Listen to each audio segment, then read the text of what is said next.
Tiens, vous reconnaissez? C'est La Valette, la capitale de l'île de Malte en Méditerranée. Un joli coin de paradis.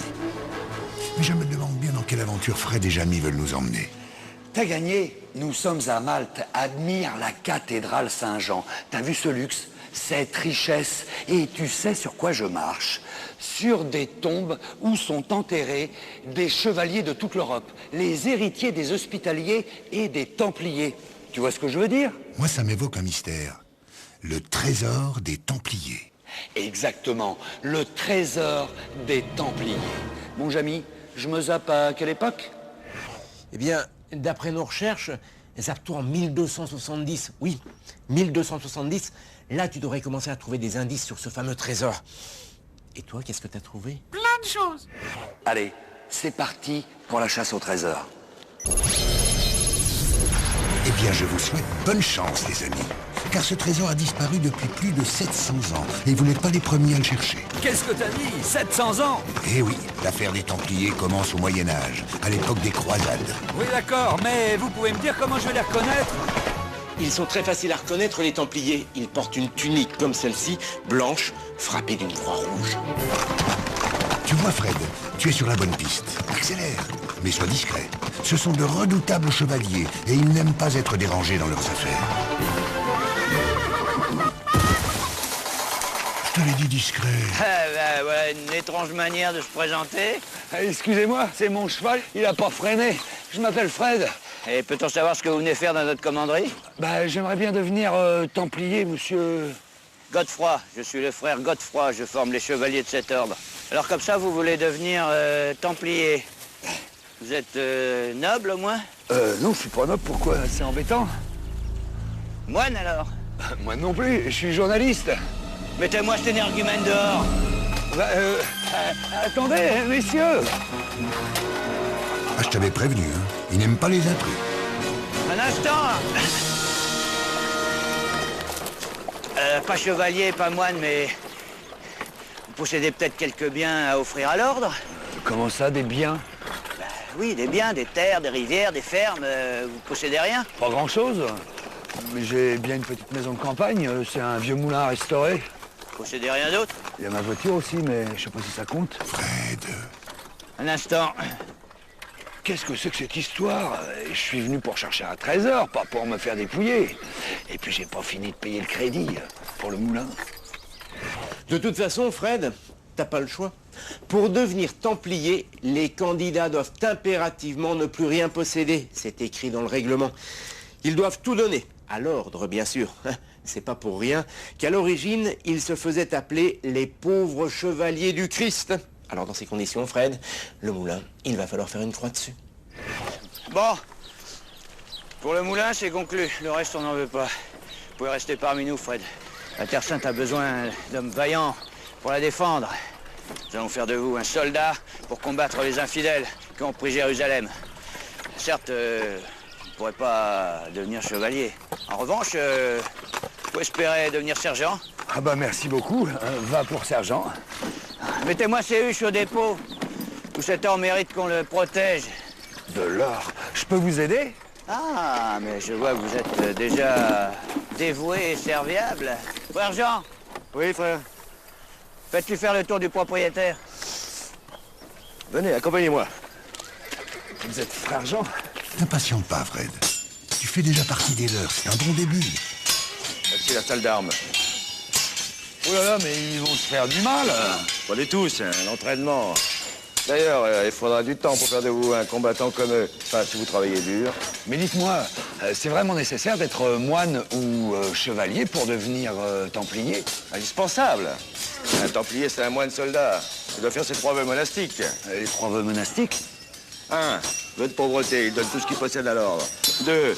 Obéissance, il doit savoir obéir ou alors accepter d'être puni, voire exclu. 3. Vœu de chasteté. Il doit... Ah, mais ça, je vois. Mais dites-moi, pourquoi faut-il aussi être chevalier? Chevalier, parce qu'il doit savoir se battre, avec honneur, courage, vertu. Voilà ce que c'est qu'un templier. Un soldat du Christ. Je comprends pas tout. Depuis quand un moine doit-il être un combattant? Et vice-versa, d'ailleurs. Depuis les croisades, je résume. Au milieu du Xe siècle, Jérusalem, la ville où se trouve le tombeau du Christ, était tombée entre les mains des musulmans qui en avaient interdit l'accès aux chrétiens. Privés de pèlerinage, ceux-ci avaient dû lever une armée de volontaires pour aller délivrer la ville sainte. Ce fut la première croisade. Emmenés par Godefroy de Bouillon, 12 000 hommes traversèrent l'Occident jusqu'à Jérusalem. Ils pénétrèrent dans la ville sainte en juillet 1099. Ainsi, la première croisade s'achevait sur une victoire des chrétiens. Seulement, une fois Jérusalem libérée, chacun était rentré chez soi. Sur le papier, les chrétiens avaient bien installé un roi à Jérusalem, ils avaient aussi conquis d'importants territoires. Dans la pratique, sur le terrain, il n'y avait plus grand monde. Du coup, il n'y avait plus personne pour assurer la protection des pèlerins qui, eux, avaient repris le chemin de Jérusalem et qui étaient la cible de bandes organisées. Ne supportant plus cette situation, Hugues de Payens, un chevalier champenois, et ses compagnons, installés depuis peu à Jérusalem, proposèrent au roi d'assurer la protection des pèlerins. Sympa. L'ennui, c'est que ces chevaliers étaient restés à Jérusalem pour consacrer leur vie à la prière. Ils s'étaient même engagés auprès des autorités religieuses locales à vivre comme des moines. Ce qu'ils vont faire d'ailleurs. La croix dans une main et l'épée dans l'autre. Et voilà comment des moines sont devenus soldats, ou vice-versa. Jérusalem. Depuis des siècles et bien avant les croisades, cette ville est en proie aux guerres de religion, car elle abrite les lieux saints des 3 grandes croyances monothéistes, celle des Juifs, celle des chrétiens et celle des musulmans. À la fin du XIe siècle, c'est pour reconquérir l'église du Saint-Sépulcre, qui abrite le tombeau du Christ, que le pape Urbain II lance la première croisade. Jérusalem est libérée au prix d'un massacre, mais les chrétiens peuvent à nouveau s'y recueillir. Car à l'époque, et depuis le 7e siècle, la ville est aux mains des musulmans. Ils en ont fait leur 3e lieu de pèlerinage, après la Mecque et Médine. Et ils y ont construit le dôme du rocher. Sous sa coupole dorée se trouve la pierre sacrée d'où, selon le Coran, le prophète Mahomet s'est élevé pour monter au paradis. Mais bien avant la naissance de l'islam et du christianisme, à l'endroit même de l'esplanade des mosquées, s'élevait le plus grand des lieux saints du judaïsme, le temple de Salomon. Il abritait l'arche d'alliance, le coffre qui renfermait les tables de la loi, que Dieu, selon la Bible, avait remis à Moïse. Mais le temple juif a été entièrement détruit par les Romains. Il n'en reste aujourd'hui que ces quelques fondations que l'on appelle le mur des lamentations. Et dire qu'à l'origine, ces 3 grandes religions ont le même Dieu.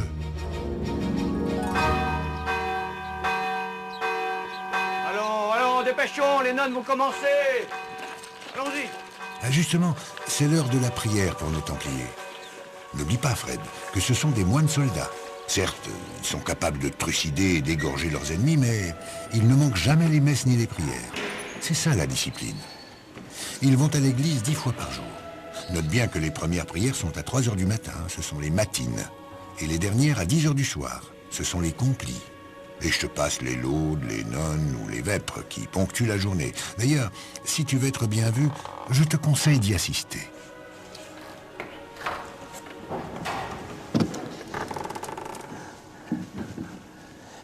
Quelque chose me chagrine, frère Godefroy. Vous connaissez le 5e commandement. Tu ne tueras point. Pour moi, ça a toujours été un péché de tuer quelqu'un. Alors, pour un moine... Pas pour un templier. Nous, l'Église, nous y autorise. Tuer un infidèle, c'est servir le Christ. Nous ne tuons pas l'homme, nous tuons le mal qui est en lui. Bon, vous tuez un peu des deux, quand même. À la Fred, je crois que tu l'agaces. Jamy, ils sont un peu bizarres, ces moines. Oui, ils ont le droit de tuer. Et l'Église va avoir bien du mal à le justifier. Seulement, elle sait aussi qu'elle ne peut pas laisser ses pèlerins sans protection. Par conséquent, il lui faut trouver de bons arguments. Pas simple. Même le pape bute sur la question. C'est Bernard de Clairvaux qui va trouver la solution. Enfin, on lui demande de la trouver.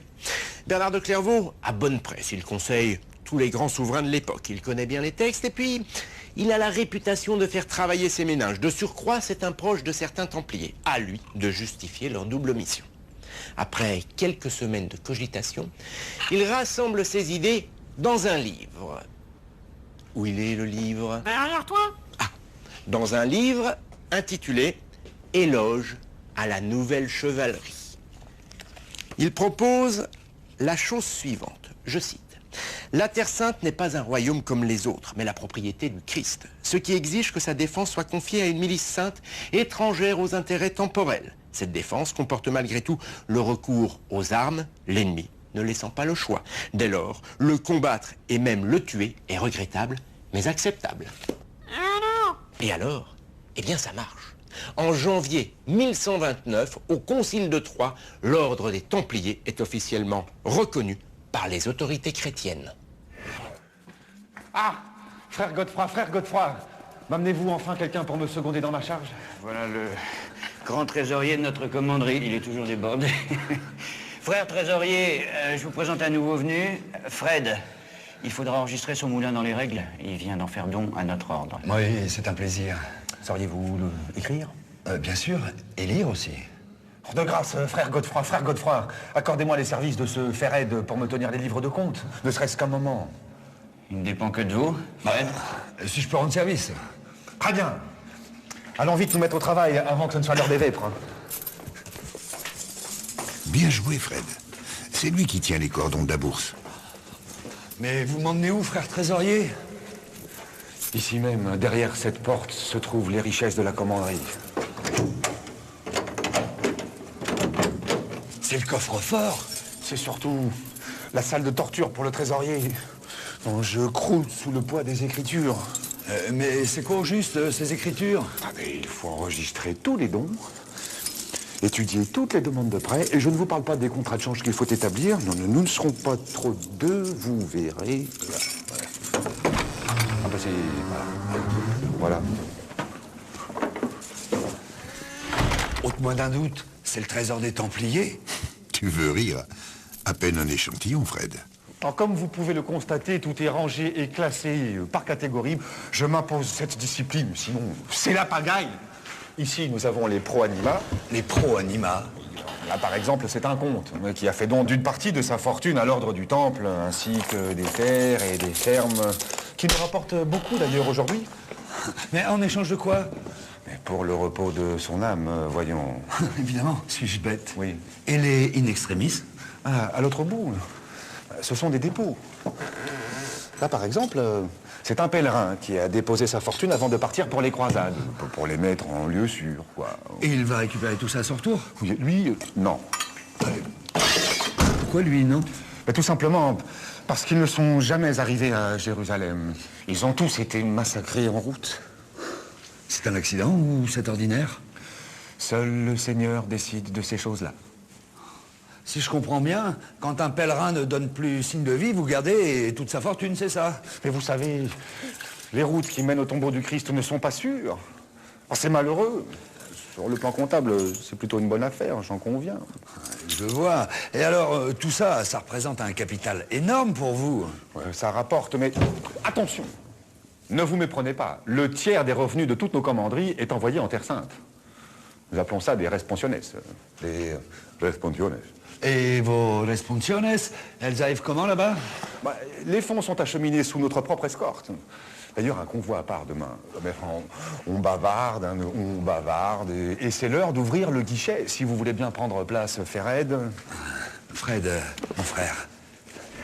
Eh oui, il y a du boulot. Une commanderie, c'est une grande exploitation agricole. Tenez, à Aimont, près d'Abbeville, elle s'étendait sur près de 380 hectares. À la cavalerie dans le Larzac, le troupeau de moutons comptait 1700 têtes. Alors d'une manière générale, les richesses des Templiers se présentaient d'abord et avant tout en nature. Les paysans versaient une partie de leur récolte, parfois le tiers.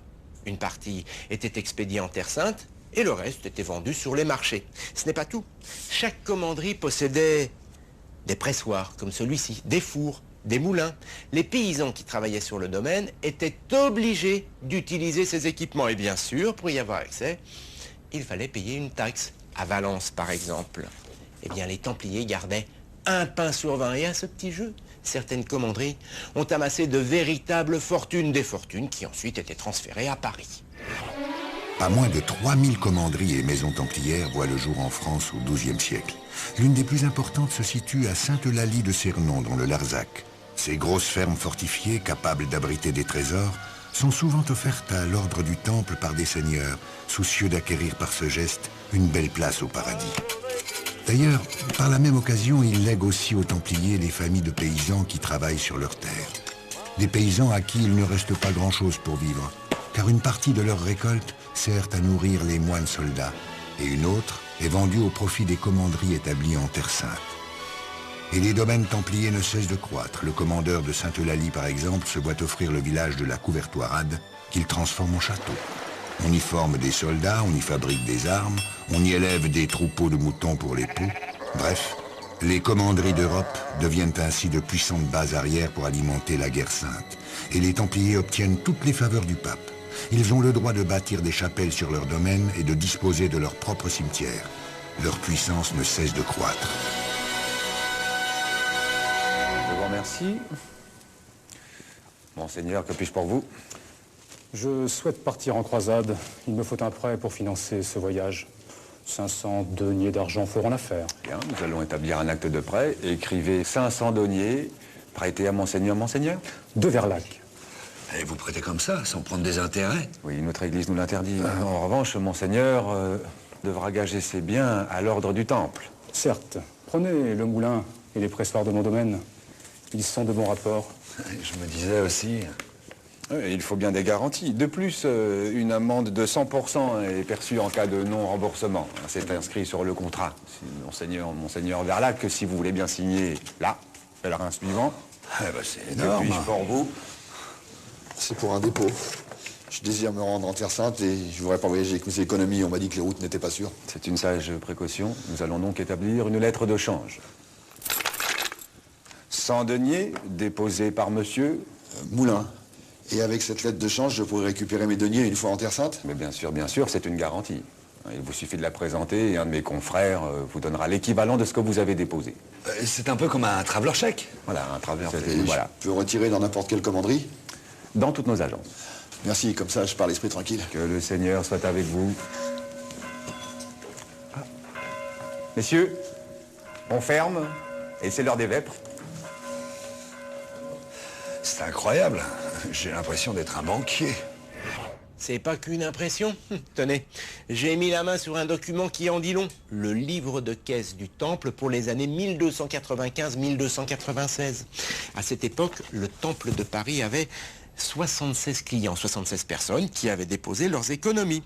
Alors il y avait des marchands, des seigneurs, des officiers et même le roi de France. Attention, pas l'argent du royaume, le compte personnel de Monsieur le Roi. Alors tous ces clients disposaient de ce qu'on appelle aujourd'hui un compte courant. Ils pouvaient retirer de l'argent, effectuer des paiements par simple lettre, autrement dit par chèque, effectuer également des virements de compte à compte. Ce n'est pas tout.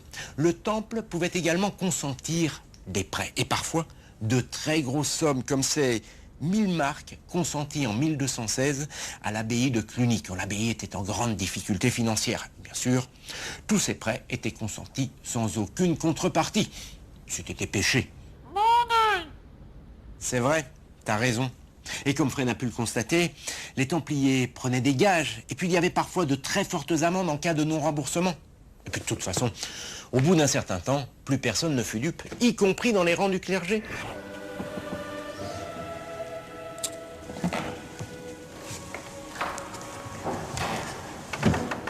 Frère Godefroy, j'ai quelque chose à vous demander. Tu crois que c'est le moment? Je vois, vous ne supportez déjà plus le frère trésorier. Non. J'ai appris qu'un convoyage de fonds allait partir pour la Terre Sainte.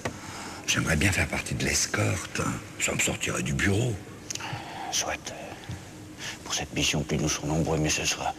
Départ demain après les matines. Merci. C'est quoi déjà les matines? Les prières de 3 heures du matin. Et n'oublie pas de mettre ton réveil.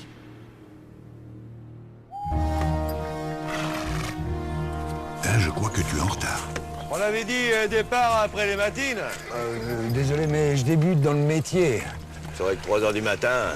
Je voulais vous demander, quand vous êtes en voyage, comment vous faites pour les messes et les prières? On récite 150 paternes austères par jour. 150?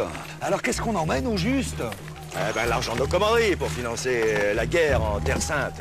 T'en profites du voyage pour convoyer l'argent de quelques croisés qui habitent là-bas. Ah, vous êtes des convoyeurs de fonds, quoi. Ouais. Ah, frère Godefroy! Allez, en avant!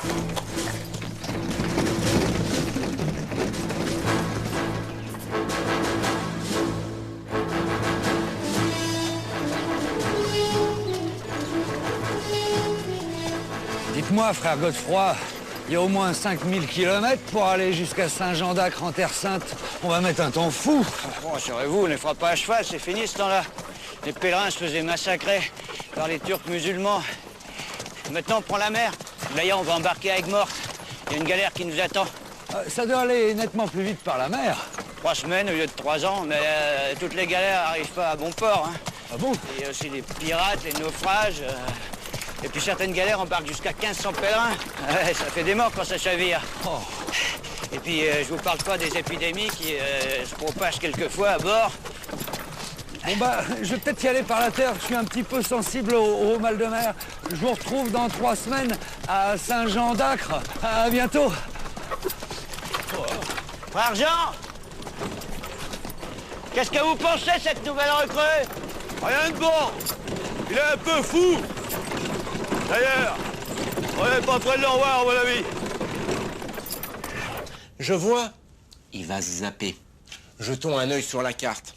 Ça fait une trotte pour rejoindre Jérusalem. Ici en rouge, c'est le trajet suivi par les premiers croisés. 3 ans de voyage, un véritable calvaire. Même dans les territoires chrétiens, les croisés n'étaient pas les bienvenus. Les pays traversés redoutaient en effet ces colonnes interminables, capables de tout dévaster pour trouver de la nourriture. Puis, c'était la traversée de l'Anatolie et des territoires musulmans. Le danger guettait au détour de chaque défilé. Bref, très rapidement, les croisés vont préférer la mer. Plus court et plus sûr. Quoi qu'en dise frère Godefroy, les bateaux partaient soit de Marseille, soit d'Aigues-Mortes, et ils arrivaient à Damiette ou à Saint-Jean-d'Acre. Oui, bah moi, de toute façon, j'y vais ni par la terre, ni par la mer. Je me zappe. Bon, toi, tu restes assis, tu bouges pas, tu m'attends là.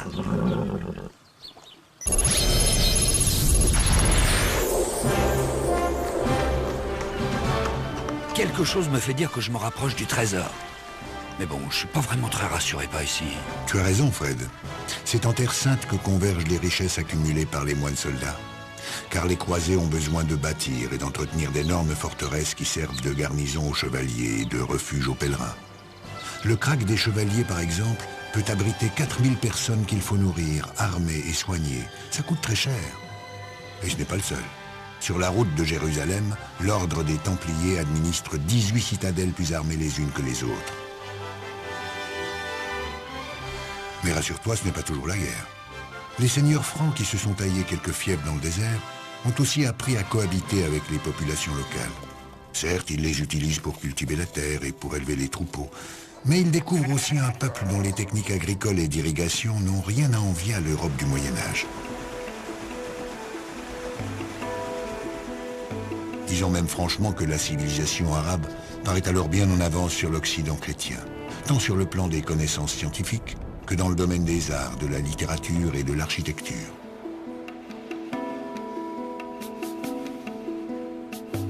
Et puis, au contact des caravanes venant des Indes, les Francs découvrent aussi de nouveaux produits, des épices et des étoffes, dont ils feront bientôt commerce. Eh bien, j'étais loin d'imaginer tout cela. Moi, je pensais qu'ils étaient venus seulement pour reprendre Jérusalem. Pas toi, Jamil? Là, il faut faire un point. Au départ, les chrétiens étaient venus en Terre Sainte pour libérer Jérusalem. Seulement, une fois sur place, ils se sont étalés, créant 4 États latins en Orient. Le comté d'Éthès, la principauté d'Antioche, le comté de Tripoli et le royaume de Jérusalem. Oh, ça n'a pas été bien compliqué. Au début, les musulmans n'étaient pas vraiment unis. Les chrétiens ont profité de cette faiblesse pour s'implanter sur le territoire. Seulement, ces mêmes chrétiens se sont fait avoir à leur propre jeu. Au milieu du XIIe siècle, un certain Saladin réussit à réunifier les royaumes musulmans et en 1187, il reprend Jérusalem. Et pour le moment, revenons à Fred et ses compagnons. Nous sommes en 1270. Et alors, les chrétiens sont bien décidés à prendre leur revanche. Leur quartier général est désormais installé à Saint-Jean-d'Acre. suis peut-être en avance. Oh bah non, finalement, les voilà. Elle marche vraiment bien, cette zapette. Par tous les saints, comment c'est possible? Vous êtes déjà là? Oh, il n'y a pas 2 minutes. Vous avez fait bon voyage? On n'a pas croisé de pirates. Heureusement qu'on avait un bon pilote. La mer était démontée, tempête sur tempête. Qu'est-ce qu'on a été malade.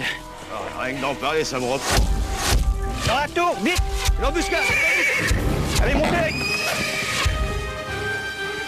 On est fait comme des rats dans cette tour, frère Godefroy. Non, par ici, il y a un souterrain qui mène directement à Saint-Jean-d'Acre. Oh bah évidemment, s'il y a un souterrain. Bien sûr, Fred. En Terre Sainte, les croisés ont tout prévu. Ils ont creusé de nombreux souterrains pour pouvoir fuir l'ennemi à tout moment. Par ici, la sortie. Il y a de la lumière. Eh ben dites donc, c'est drôlement animé dans le coin. Ici, on risque rien. C'est une ville fortifiée, à l'abri de notre maison-mère. C'est là que nous allons. Allez, allez! Vous avez vu? Ils portent des croix, ce sont des collègues à vous? Non, des pèlerins. On les appelle croisés à cause de la croix. Ils sont venus se battre en Terre Sainte. Tenez, regardez ces chevaliers en rouge à croix blanche. Eh ben, ce ne sont pas des Templiers, ce sont des hospitaliers. Nuance. Vous voulez dire que ceux qui sont habillés comme des couteaux suisses, c'est pas des Templiers? Eh non. Tiens, c'est comme ces chevaliers à cape blanche avec une croix noire. Ben, ce sont des teutons. Ah, vous m'excusez, frère Godefroy, mais je comprends plus rien. Oh, j'admire votre patience, frère. Ah non, mais c'est vrai, c'est compliqué. Ça fait beaucoup de croix. Reprenons. Les tuniques blanches frappées d'une croix rouge sont portées par les Templiers. Les tuniques rouges frappées d'une croix blanche par les chevaliers hospitaliers. Selon certaines sources, leur origine est antérieure à celle des Templiers. Initialement, ces chevaliers ont fait vœu d'hospitalité. Ils sont donc censés soigner les pèlerins sur la route de Jérusalem, ce qu'ils continueront toujours à faire d'ailleurs. Seulement, comme les Templiers, très vite ils vont prendre les armes pour mener un autre type d'intervention. Enfin, les tuniques blanches frappées d'une croix noire sont portées par les chevaliers teutoniques, des moines soldats, comme les Templiers. Alors vous l'avez sûrement senti, les relations sont plutôt tendues entre les trois ordres. Pour tout vous dire, ça se tire même un peu dans les jambes. Alors, je ne voudrais surtout pas prendre parti, mais les chevaliers teutoniques ont quand même un peu copié les Templiers. Et puis surtout, ils ont un mode de recrutement qui ne plaît pas du tout aux autres. Autant les hospitaliers et les Templiers se moquent de l'origine des jeunes recrues, autant les chevaliers teutoniques n'acceptent que des recrues allemandes. Nous voici arrivés, par la grâce de Dieu. On est où là, frère Godefroy? Devant notre maison mère, la maison du grand maître de notre ordre. J'ai l'impression qu'on touche au but. Le trésor doit pas être loin. Je le sens. À qui tu parles? Non, je parle tout seul. Tu vas pas le moins fort.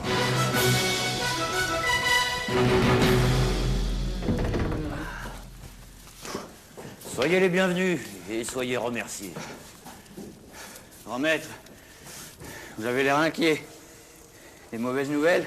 Oh, la situation en Terre Sainte nécessite une mobilisation générale. À ce point? Nos chevaliers ne font-ils pas face? Oh, nos vaillants Templiers tombent par centaines. Les Mamelouks sont en surnombre. Nos Templiers sont submergés. C'est vrai, ça parce que pas plus tard. Mais, grand maître, d'autres convois sont en route. Nous résisterons. Nous reprendrons Jérusalem. Mais pour cela, il nous faudrait encore plus d'argent, des renforts, des chevaux et du fer pour pouvoir fabriquer des armes. Mais le roi, il vous prête pas main forte? Nous sommes les seuls capables de protéger cette Terre Sainte. C'est pas une centaine de chevaliers du roi qui peut nous aider. Vous avez raison. De plus, ils sont désorganisés. Non, je vous le dis, il faut aider le temple. Le temple appelle à l'aide. Grand maître, je dois vous faire part des nouvelles rumeurs qui circulent en Europe. L'ordre est montré du doigt après nos récents échecs contre les Mamelouks. On dit même que nous nous laissons aller à la spéculation et que nous dépensons beaucoup d'argent dans des projets un peu vaniteux. Oh, je n'aime pas cela. Allons, venez, il faut entreposer ces huches à l'abri des convoitises. Allons, frères! Mettez tout ça ici. Waouh, c'est la caverne d'Ali Baba. Il y a de quoi financer une armée, un véritable trésor. Vous oubliez votre séjour chez le trésorier, tout n'est pas à la disposition du temple. Enfin, ça fait quand même un sacré trésor. Et les huches, là, c'est quoi? Hop, hop, pas tout. Elles appartiennent à des particuliers. Ce sont des dépôts. Malheureusement, remarquez, pour payer la rançon de Louis IX, Saint-Louis, ils ne se sont pas gênés pour se servir dans les caisses. Je le revois comme si c'était hier. le conseiller du roi, Jean de Joinville. Je voulais les fracasser à la hache, les huches. Eh, Jamy, qu'est-ce que c'est que cette histoire? Il a fait un hold-up Saint-Louis? En quelque sorte, oui. Mais là encore, il faut que je vous raconte. En 1248, Louis IX, futur Saint-Louis, prend la tête de la 7e croisade. Objectif, Jérusalem. Arrivé devant le Caire, Louis IX est fait prisonnier. Panique dans le camp chrétien. On redoute le pire. Heureusement, les Mamelouks ont d'autres projets. Ils réclament une rançon. 200 000 livres, c'est énorme. Les trésoriers du roi font les comptes, c'est trop juste. Il manque 30 000 livres. Alors que faire? Templier! Templier! Bien, Vendredi, t'aurais fait un bon conseiller. Effectivement, Jean de Joinville, proche conseiller du roi, se souvient qu'un des bateaux transporte des huches, des coffres dans lesquels les croisés ont déposé toutes leurs richesses. Joinville demande donc aux Templiers qu'ils ouvrent les coffres. Impossible, rétorquent les Templiers. Cet argent n'est pas le nôtre, c'est celui des croisés. Y toucher serait péché. Mais Joinville ne l'entend pas de cette oreille. Il veut l'argent et le ton monte. À ce moment-là, un des Templiers suggère la chose suivante, que les sbires du roi s'emparent des huches de force. Enfin, qu'ils fassent semblant de s'en emparer de force. Et c'est ce qui fut fait. De cette manière, les Templiers n'eurent rien à se reprocher, la rançon fut payée et Louis IX libéré dans les jours qui suivirent. Je ne sais pas si nous avons bien fait d'accepter cette mission. Le grand maître nous a demandé de convoyer des fonds pour les besoins des forteresses templières dans le désert. Convoyer des fonds, c'est déjà pas sûr de nos jours, alors au XIIIe siècle. Une embuscade! C'est à terre, vite! Tout le monde à couvert! Qui nous tire dessus? Argot de froid! Les guerriers musulmans! Oh. On peut même plus réciter un paternoster tranquille! On transporte, on peut peut-être négocier, on a les moyens. Pas des poulains! Oh, bah, attention! Des poulains? Oui, enfin, chevalier des Francs. Eux seraient capables de négocier. Je serais même capable de se convertir à l'islam pour sauver leur peau. Vous croyez qu'ils vont nous faire prisonniers et demander une rançon? Une rançon? Ils nous capturent, ils nous décapitent, oui. Ils savent qu'un templier, ça va jusqu'à la mort. Décapité? C'est possible, ça? Effectivement, apparemment, c'est le sort réservé aux Templiers. Seulement attention, c'était presque un traitement de faveur.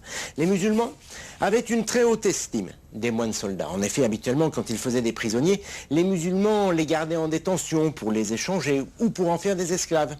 Avec les Templiers, c'est différent. Ces hommes se battent tellement bien que les musulmans redoutent de les retrouver sur un champ de bataille. Du coup, une fois prisonniers, eh bien, les musulmans préféraient les exécuter immédiatement. Et peu importe le nombre. Ainsi, en 1187, Saladin fit décapiter 200 chevaliers hospitaliers et templiers. Et en 1266, le sultan Bébar Ier fit exécuter toute la garnison du château de Safed. Qu'a dit, tout à fait entre nous, les chrétiens se comportaient avec leurs ennemis avec la même courtoisie. Ils tranchaient la gorge de ceux qu'ils estimaient être les plus dangereux. Oh. Qu'est-ce qu'on va faire, frère Godefroy? Oh, riposter et attendre la nuit pour rejoindre le crack juste derrière.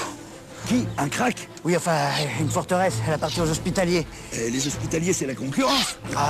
Oui et non. Enfin, ils ont fait vœu d'hospitalité, ils vont nous accueillir. En plus, mon frère travaille dans l'hôpital. Vous avez un frère? Mon frère?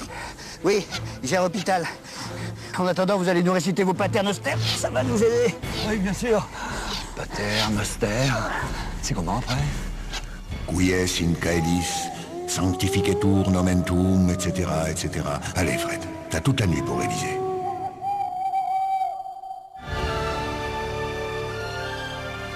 Eh ben, on dirait que ça a marché. On est quand même mieux ici, à l'abri de votre crack. Mon cher frère, le destin nous réunit. J'ai appris pour l'embuscade. Je ne vous présente pas mon frère. Vous avez un air de famille indéniable. Ma foi, c'est peut-être le seul point que nous ayons en commun. Alors, toujours à soigner les estropiés indigènes, hein? La souffrance n'a pas de frontières, mon frère. Venez, accompagnez-moi à la consultation du matin, vous verrez, nous avons un excellent médecin. Avec plaisir, j'aimerais bien visiter un hôpital du désert. Pas vous, mon frère? Frère Godefroy. N'oublie pas, hein, ce sont un peu des frères ennemis. Ah, mais ils ont des chambres individuelles, quelle classe! C'est surtout pour une bonne hygiène. Les draps sont également changés 3 fois par semaine, ça évite la transmission des maladies. Chapeau, c'est surprenant pour l'époque, se soucier des maladies nosocomiales. Félicitations, mon frère. Un hôpital comme celui-ci n'existe pas dans notre royaume de France. Ah bon? C'est très inspiré de la médecine orientale. D'ailleurs, ici, tous nos médecins sont juifs ou musulmans. Ce sont eux qui ont le savoir. Avez-vous baigné et lavé ce nouvel arrivant avant de lui passer sa pelisse et ses chaussons? C'est pour éviter les épidémies. Oui, on brûle même leurs paillasses quand ils sont contagieux et on les met en quarantaine. Ça rigole pas. Mais c'est tout à fait sérieux, au contraire. Regardez notre médecin au travail. Là, il demande une analyse d'urine et il va prescrire un traitement à base de plantes médicinales. Des plantes? On les cultive dans les jardins de la forteresse. Vous êtes vraiment très en avance sur votre temps. Vous savez ce qu'on dit d'un médecin franc ici? Que pour vous soigner un abcès à la jambe, il serait capable de vous couper un bras. Vous exagérez peut-être un peu, frère Guillaume. Eh oui, alors qu'en Occident, le corps humain demeure un mystère, les médecins arabes ont quant à eux résolu pas mal d'énigmes. Tenez, au Xe siècle, ils utilisent déjà des planches anatomiques, un peu comme celle-ci. Oh, rien de très nouveau là-dedans. Les Arabes ont simplement eu la bonne idée de traduire les textes grecs, et en particulier ceux de Galien, qui, dès l'Antiquité, avaient accumulé une quantité considérable d'informations. L'introduction du papier, dès le 8e siècle, dans le monde arabe, a vraisemblablement facilité les choses. Et ce n'est pas tout. La ville de Bagdad, au Moyen-Âge, possède une école de médecine. Les hôpitaux sont des modèles du genre. Celui de Marrakech, au XIIIe siècle, emploie déjà 80 personnes. Du coup, les médecins arabes font progresser la discipline, en ophtalmologie notamment. Pour eux, la vue est due à des rayons de lumière qui viennent de l'extérieur et qui pénètrent dans l'œil, et non l'inverse. Aujourd'hui, ça semble évident. À l'époque, ce fut une petite révolution. En s'inspirant des connaissances arabes, l'ordre des hospitaliers crée des hospices dans toute la Terre Sainte. Au XIIe siècle, l'hôpital de Jérusalem accueille 2000 malades, soignés sans distinction de religion, qu'ils soient pèlerins, croisés ou autochtones. Un peu plus tard, en 1307, les hospitaliers s'installent sur l'île de Rhodes et construisent un grand hôpital pour accueillir les pauvres. Et ils les soignent comme des seigneurs. Les repas sont servis dans de la vaisselle en argent, non pas par luxe, mais pour une meilleure hygiène. On leur donne aussi du pain blanc, plus cher mais bien plus diététique que le pain noir. Et on les couche dans des lits individuels, contrairement à l'usage en Europe où les malades sont encore 2 par paillasse. Chassés de Rhodes, ils s'installent ensuite à Malte, où ils bâtissent encore une fois un grand hôpital de la charité. Dans tout le bassin méditerranéen, les hospitaliers deviennent ainsi les pionniers de la médecine humanitaire. Et dis-moi, je suis en train de m'écarter du trésor des Templiers, là. Finalement, c'est à Saint-Jean d'Acre que j'ai vu le plus gros magot. Tu devrais y aller à Saint-Jean d'Acre, en 1291. Tu verrais ton trésor s'envoler avec tes amis. Comment ça, avec mes amis? 1291?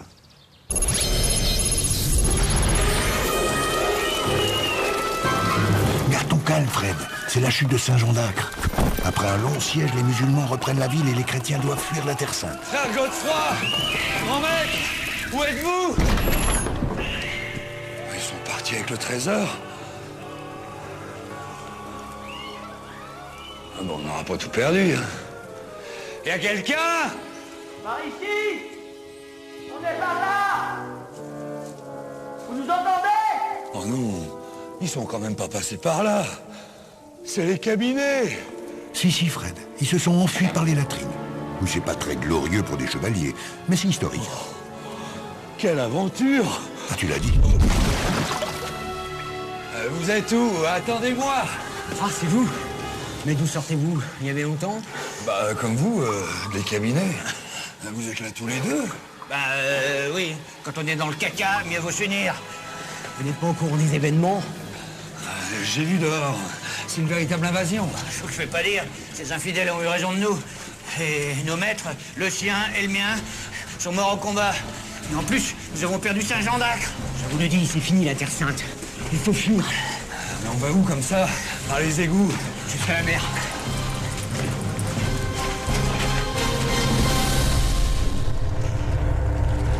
C'est tout ce que vous avez pu sauver du trésor? C'est qu'une petite partie. Le reste, on l'a mis au chaud dans des galères. Ils nous attendent au large. Ah, je vois. Belle organisation. Et on va où avec ces galères? À Chypre, nous serons en sécurité et les hospitaliers souhaitent s'y installer. Et vous, frère Godefroy? Non, moi aussi, je vais faire escale à Chypre pour me retaper un peu. Et puis pour rattraper quelques paternosters de retard. Et puis j'ai bien l'intention après de retourner en France. Bon, alors il va où ce trésor? À Chypre ou en France? Eh bien, dans l'immédiat, une partie du trésor va être stockée à Chypre et le reste rapatrié en France. Mais il y a plus important que le trésor. Avec la chute de Saint-Jean d'Acre, c'est la fin des États latins d'Orient. Un coup dur pour les Templiers. Déjà, leur image s'était dégradée depuis quelques décennies. Leur richesse, leur indépendance, le fait qu'ils ne paient pas d'impôts, tout cela a fini par agacer. Si désormais, ils n'ont plus de mission à financer en Orient, les gens vont se poser des questions. À quoi vont servir toutes ces richesses qui s'accumulent dans les commanderies? Eh bien, cette remise en question de l'ordre va aboutir à la journée du 13 octobre 1307. Et à mon avis, Fred, tu devrais aller y faire un tour, tu vas voir, tu vas apprendre des choses. T'es drôle, toi. Je veux bien me zapper, mais ça va pas être discret. Bon, allez, c'est parti. Quel calme. J'aime pas bien ça. Oh bah en plus, on est vendredi 13. Pourvu qu'il n'y ait pas eu une épidémie. Mais non, c'est sûrement l'heure de la messe. Ah mais t'as raison, la messe. J'avais oublié. Et n'oublie pas non plus que 16 ans se sont écoulés depuis la fuite de Saint-Jean d'Acre. Ah, il a dû prendre un coup de vieux, hein, le frère Godefroy. Frère Godefroy, vous me reconnaissez? Quoi? Vous ici, vous croyez noyer? Ah, pas du tout. Je passais par là. Comment va la commanderie? Vous n'êtes pas au courant? Le roi de France, Philippe le Bel, a ordonné notre arrestation. L'arrestation de tous les Templiers? Tous. Pour des motifs complètement ahurissants. On nous accuse d'hérésie, d'homosexualité, d'autres choses encore, enfin j'en passe. Qu'allez-vous faire? Nous ne risquons rien, nous sommes innocents. Frère Godefroy, et votre trésor? T'inquiète pas, il a dû le mettre en lieu sûr. Par ordre du roi, vous êtes tous aux arrêts, rendez-vous sans résistance. Ce vendredi 13 octobre 1307, plus de 500 Templiers sont arrêtés. Surpris aux premières heures du jour et convaincus de leur innocence, les moines soldats se rendent sans résister. C'est la première grande rafle policière en France. Elle a été soigneusement et secrètement organisée par Philippe le Bel. Certains Templiers qui en avaient été informés ont toutefois réussi à prendre la fuite, en ayant pris soin de dissimuler ou d'emporter une part de leur trésor. Oh bah y a plus rien dans la salle des coffres.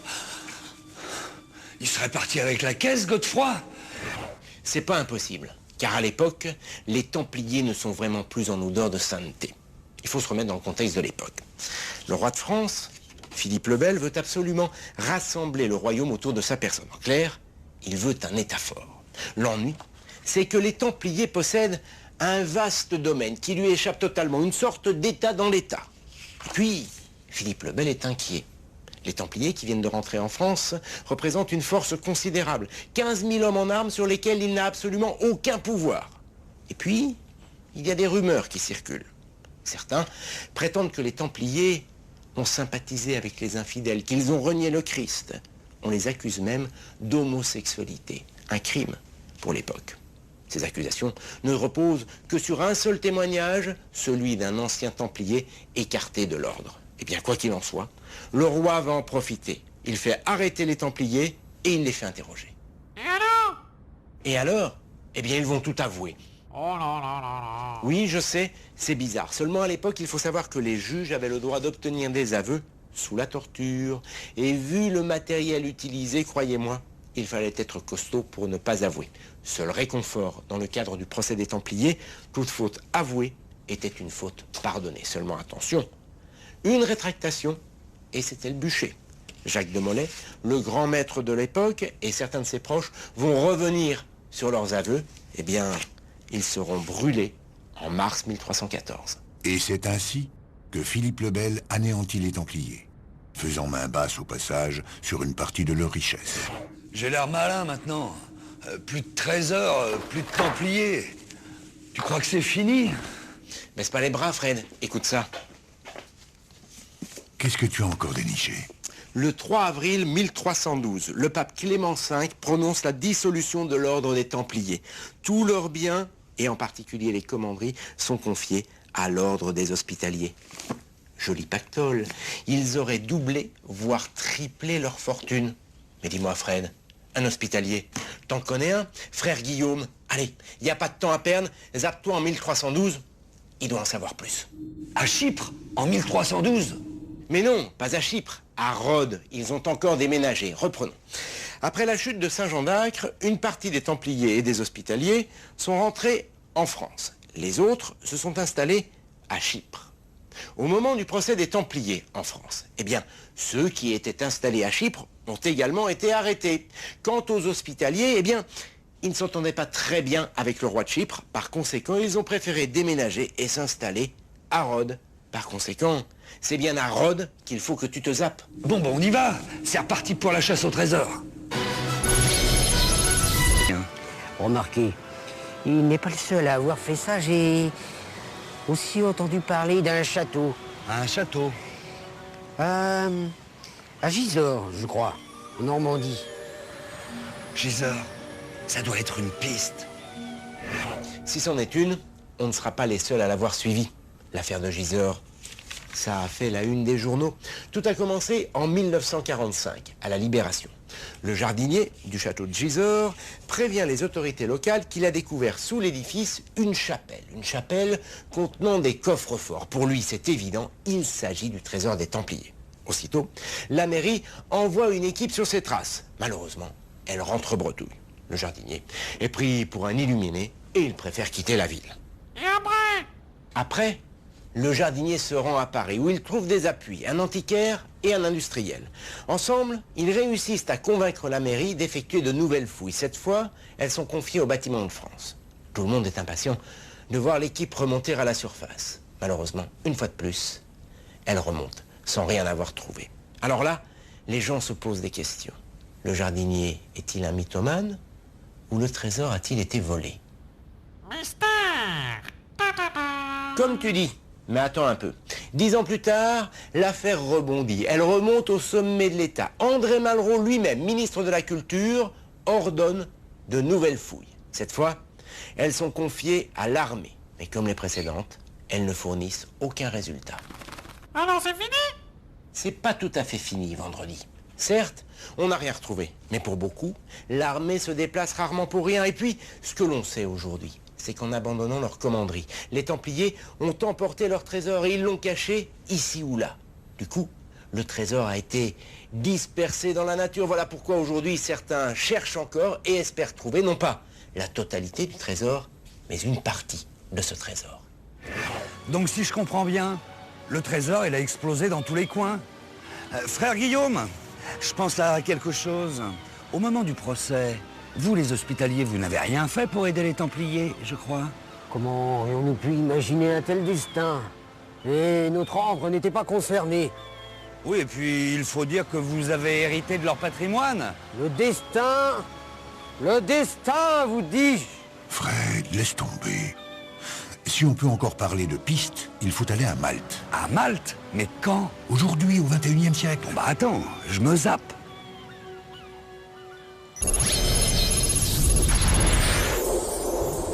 Bon, eh bien, retour à la case départ, alors. Eh oui, Fred. Car c'est ici que les Hospitaliers ont trouvé refuge après avoir été chassés de Rhodes par les Turcs ottomans. L'île de Malte leur a été offerte par Charles Quint en 1530. Les chevaliers hospitaliers ont fortifié le port pour résister aux ultimes attaques des Turcs. Puis ils ont construit un somptueux palais pour y loger leur maître. L'ordre des Hospitaliers est ainsi devenu l'ordre de Malte. Aujourd'hui, l'ordre a abandonné sa vocation militaire, mais il poursuit toujours ses œuvres et ses missions humanitaires partout dans le monde, fidèle à sa mission originelle. Voilà ce qui reste de l'héritage de ces pauvres chevaliers du Christ, qui certes se sont enrichis au fil des siècles, mais dont le fabuleux trésor restera longtemps un mystère, à moins qu'il ne s'agisse d'une légende. Excusez-nous de vous aborder comme ça, mais mon frère et moi, nous avons l'impression de vous connaître. Ah, c'est possible, mais je m'en souviens pas. Ou alors il y a longtemps. C'est pas grave, excusez-nous. Bon, on y va, parce que j'ai ma garde à prendre à l'hôpital, moi. Oh là là, j'ai pas vu passer l'heure, faut que j'aille ouvrir ma banque. Excusez-nous, hein. Je vous en prie, enchanté de vous avoir rencontré. Ils n'ont pas changé, ces deux-là. Eh bien voilà, la boucle est bouclée.